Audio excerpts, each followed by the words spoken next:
So sekarang kita orang berada di Darussalam, Omdurman, which is 1 hour away daripada Bandar Khartoum. 1 ke 1,5 jam juga lah perjalanan kami. Perjalanan mencabar sikit sebab macam yang kami perasan kat sini memang tak banyak signage lah. So ni kawasan perkampungan yang agak nak kata terpencil tak terpencil, tapi dia tak ada signage. So macam susah jugalah kami nak sampai kat sini. Menyantunilah ibu-ibu tunggal di sini. Ibu-ibu tunggal di sini menggunakan tempat inilah sebagai tempat mereka mengaji, yang mana mereka belajar Al-Quran dan belajar agama di sini. Jadi sebanyak 250 pack makanan lah yang kita akan beri kepada mereka, food pack. So basically food pack ni kita akan bagi kepada mereka ibu-ibu tunggal yang menuntut dekat Darul Mukminat ni lah. Nama institusi ni nama dia Darul Mukminat. Besides food pack ni kita akan bagi naskah Quran juga. Selalunya diorang akan datang ke madrasah ni bila anak-anak diorang pergi ke sekolah jugalah. Jadi bila ada waktu lapang diorang yang berminat nak belajar Quran, memang diorang datang kat sini. So sebagai gesture kita kepada ibu-ibu tunggal yang memerlukan sedikit sebanyak pertolongan barangan asas ini, kita bagikan diorang food pack.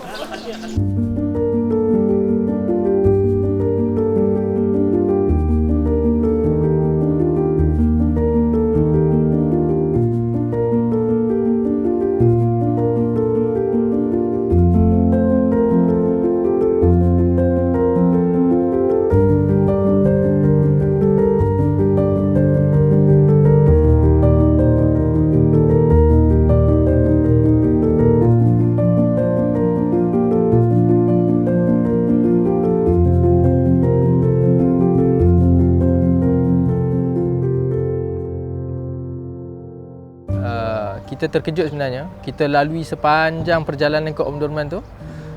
Boleh kata sebelah sini kosong, sebelah sini kosong. Ada perkampungan yang miskin. Tapi di dalam pedalaman tu, kita masuk dalam lagi, kita dapati adanya Ma'had Tahfiz Syekh Rifai. Dan dalam Ma'had Tahfiz tu sendiri ada pula masjid dan ada ramai pelajar-pelajar Syekh Rifai.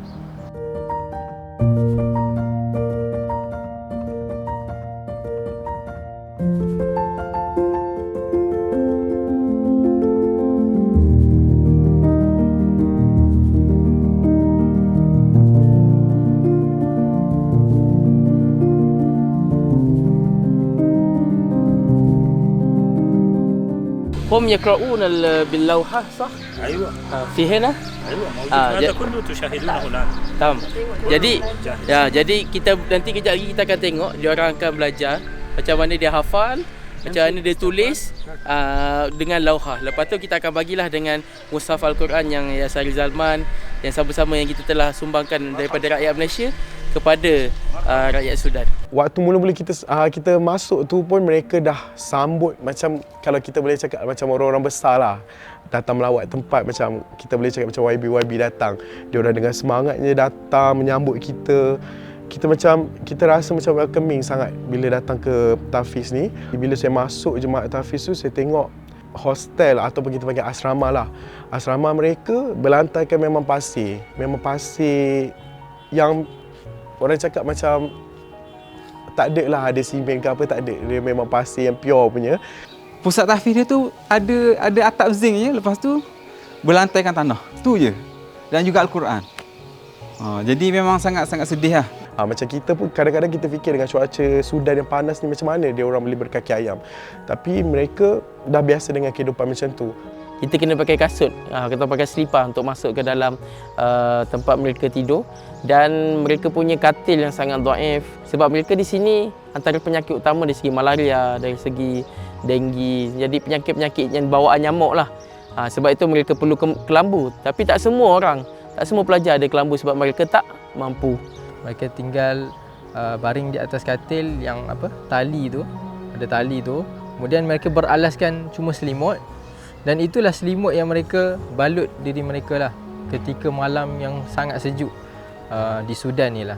Keadaan di dalam asrama tu sendiri, bila kita tengok dia orang tak ada tilam, dia orang tak gunakan bantal, tapi dia orang hanya menggunakan selimut nipis saja, which is kadang-kadang cuaca di Sudan ni sangat sejuk pada waktu malam. So kita boleh imagine lah macam mana tahap diorang di dalam tu dengan tempat yang sangat sempit, berabuk saya rasa.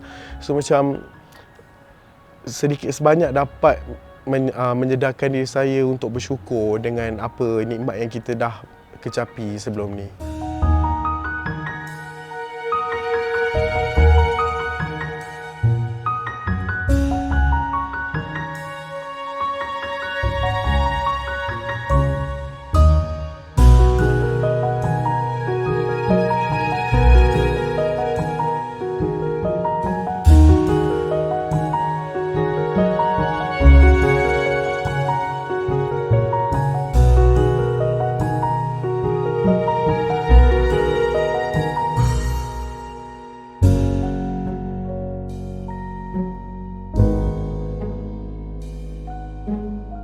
Pelajaran pula di sini saya lihat Sudan antara negara Arab yang kehadapan dalam bidang pendidikan, tapi tidaklah setaraf dengan negara-negara maju yang lain lah. Qul huwallahu ahad, Allahus samad, lam yalid wa lam yulad wa lam yakul lahu kufuwan ahad. Shadaqallahul azim.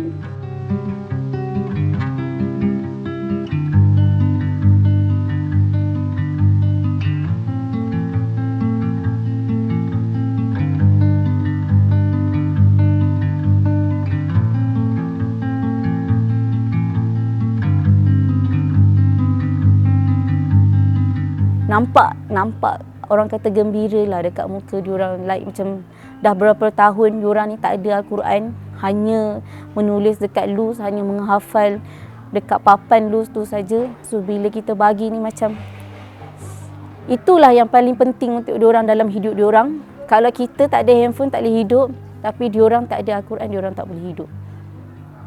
Dan alhamdulillah kita dah mengedarkan sebanyak 250 mushaf Al-Quran, dan kita dapatilah pelajar-pelajar mereka juga tidak hidup dalam keadaan yang senang, bahkan mereka juga miskin. Tapi pelajar-pelajar mereka ditaja oleh Syekh Rifai sendiri.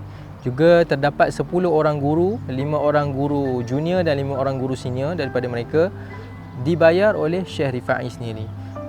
Jadi percuma sahaja. Dan alhamdulillah Allah berikan rezeki kepada Syekh Rifai untuk menaja mereka semua.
Harapan which is that apa benda yang pihak yayasan sumbang ni dapat bantu diorang dari segi membaca, menghafal and food pack. So, sepanjang masa bagi food packs tu, apa yang impact which is that dia doakan kita balik. Semoga Allah permudahkan balik untuk kita.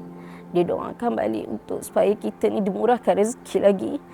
So which is that makanan, benda yang simple, yang bahan asal kita bagi dekat diorang tu pun dah buatkan diorang happy. Saya harap projek ni kita dapat beri impact dan kesedaran kepada semua orang, kepada diri saya sendirilah.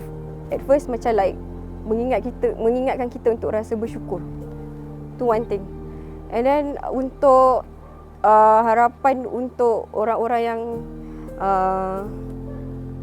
tahu pasal projek ni, saya nak orang lain semua tahu betapa diorang pun patut mensyukuri nikmat yang diorang dapat kat Malaysia tu.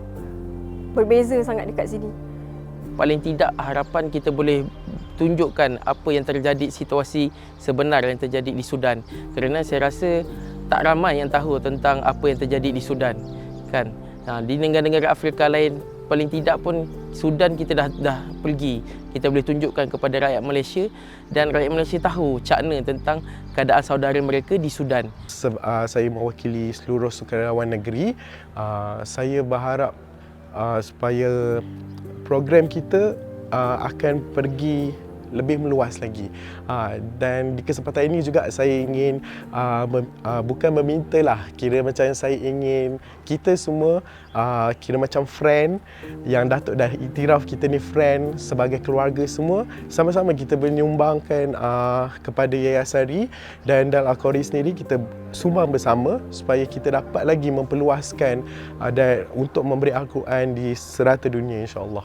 Dan harapan saya kepada semua supaya kita dapat bekerjasama lah untuk memberi bantuan, kan, bersedekah dan sebagainya. InsyaAllah moga-moga dengan bantuan ini dapat mengeratkan ukhuwah kita sesama Muslim dan dapat kita letakkan kita punya pahala yang mengalir lah, mudah-mudahan, insyaAllah. Harapan saya semoga negara Sudan ni dapat lebih majulah untuk di kehadapan ni, lebih maju, lebih setanding lah dengan negara-negara Arab yang lain. Sebab dari segi saya sebut sebelum ni, maknanya dari segi intelektual, dari segi pendidikan, sebenarnya Sudan ni telah ada pada satu tahap yang cukup tinggi jugalah. Para penyumbang di Malaysia bolehlah membantu sedikit umat Islam di Sudan ini supaya mereka boleh maju ke hadapan lagi. Mereka boleh menghafal Al-Quran dalam keadaan yang sangat kondusif lah, insya-Allah. Ingatlah benda apa yang kita buat sekarang ni, inilah bukti untuk ataupun amalan kita nanti dekat akhirat kelak. Nabi SAW menyebut bahawa kita sebagai seorang Muslim dengan Muslim yang lain adalah bersaudara, kan. Jadi kalau kita tengok Muslim dengan seorang Muslim tu adalah seperti satu bangunan, kalbunyan, yashuddu ba'dhuhum ba'dha, yang mana menguatkan antara satu sama lain. Besides rasa bersyukur tu kita tanamkan, kita also bagi tahu diri kita atau dengan saya punya team lah, kita kena ada niat yang betul lah bila kita nak buat kerja tu, kan.